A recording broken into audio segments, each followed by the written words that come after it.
नमस्कार, मैं बालकृष्ण और आप देख रहे हैं news for headlines. Janadhikar party ने कांग्रेस में विलय कर लिया है, लेकिन इसके साथ ही पप्पू यादव ने 3 सीटों की डिमांड कर दी है। हम आपको बता दें कि जनाधिकार पार्टी वैसे तो 12 सीटों पर पूरी तैयारी कर रही थी और दूसरी तरफ पप्पू यादव पूर्णिया से तैयारी कर रहे थे। जितने भी जनाधिकार पार्टी के उनके कार्यकर्ता नेता थे, उस सब लोग पूर्णिया में कैंपेनिंग भी चला रहे थे और एक तरह से कह सकते हैं कि पप्पू यादव इस बार सांसद बनने के लिए पूरा जुगाड़ फिट कर चुके हैं। लेकिन इसी बीच कांग्रेस से उनकी बात भी हो रही थी और कांग्रेस में उनका विलय भी हो गया। अचानक पप्पू यादव दिल्ली पहुंचते हैं और वहां अपने पुत्र के साथ मिलकर और अपनी पार्टी के जन अधिकार पार्टी को कांग्रेस में विलय करने की घोषणा कर देते हैं।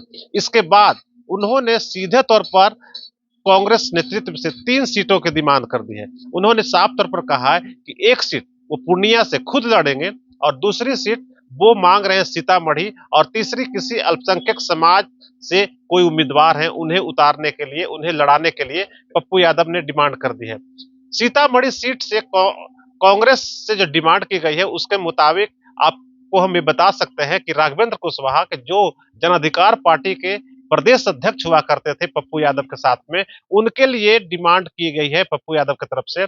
और इसलिए क्योंकि कुशवाहा समाज ने और यादव समाज की भी बात हम करें तो दोनों समाज ने पप्पू यादव पर लगातार बातचीत के माध्यम से प्रेशर बनाना शुरू कर दिया है कि सबसे उपयुक्त कैंडिडेट अगर कोई है सीतामढ़ी से तो वो राघवेंद्र कुशवाहा है। इसलिए राघवेंद्र कुशवाहा को हर हालत में सीतामढ़ी से चुनाव लड़ाया जाए। इसके बाद पप्पू यादव ने कांग्रेस नेतृत्व से बात की और कांग्रेस नेतृत्व को साफ तौर पर 2 टूक में कहा कि उन्हें हर हालत में 3 सीटें चाहिए।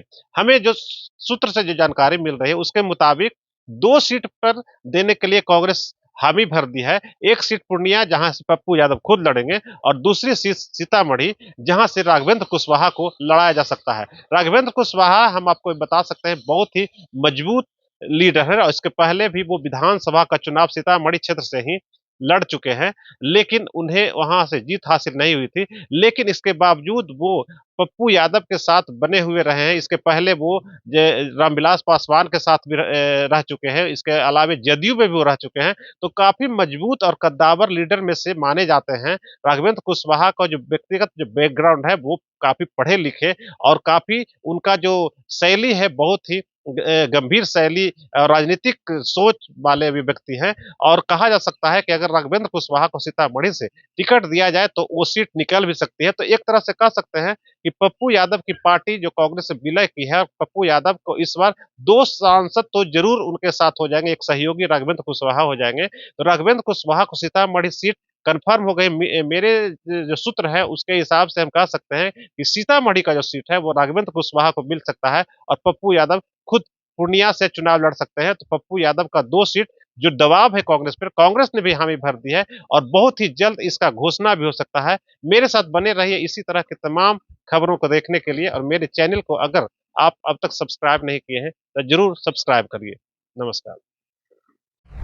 अगर आपको ये खबर अच्छी लगी तो चैनल को सब्सक्राइब करना नहीं भूलें और बेल आइकन जरूर दबाएं।